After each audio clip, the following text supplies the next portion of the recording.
ഞായറാഴ്ച ഊണൊക്കെ കഴിഞ്ഞ് ഉച്ചയുറക്കം പതിവില്ലാത്തത് കൊണ്ട് തന്നെ വിൻഡോയിലൂടെ ഇങ്ങനെ പുറത്തേക്ക് നോക്കിയിരുന്നപ്പോഴാണ് ദേ ഒരുത്തൻ ഞങ്ങളുടെ വീടിൻ്റെ പറമ്പിൽ തന്നെ അവിടെ മരത്തിൽ കിടന്ന് ഡാൻസ് കളിക്കുന്നു.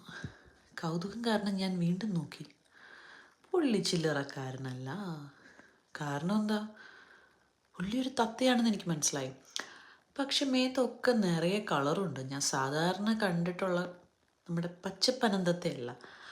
പുള്ളിയുടെ മേത്തുള്ളാത്ത കളറില്ല. റെഡ്, ബ്ലൂ, യെല്ലോ, ഗ്രീൻ എല്ലാ കളറും ഉണ്ട്. ആളൊരു സുന്ദരൻ, സുന്ദരി തന്നെ.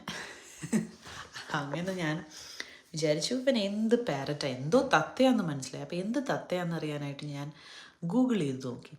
അപ്പോഴല്ലേ മനസ്സിലായത് പുള്ളി ചില്ലറക്കാരനല്ല. പുള്ളിയുടെ പേരെന്താണെന്നറിയോ? ഈസ്റ്റേൺ റൊസെല്ല.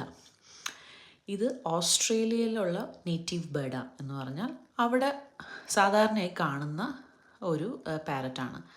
ഇതെങ്ങനെ ന്യൂസിലൻഡിലെത്തിയെന്നാണോ നിങ്ങളിപ്പോൾ ആലോചിക്കണേ? ആരോ വളർത്താനായിട്ട് കേജിൽ ഇദ്ദേഹത്തെ കൊണ്ടുവന്നതാണ്.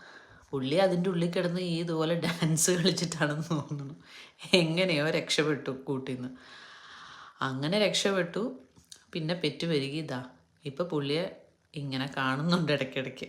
ഇപ്പം സർവ്വസാധാരണമായിട്ട് ന്യൂസിലൻഡിൽ ഇദ്ദേഹത്തെ കാണപ്പെടും. ഈസ്റ്റേൺ റൊസെല്ല.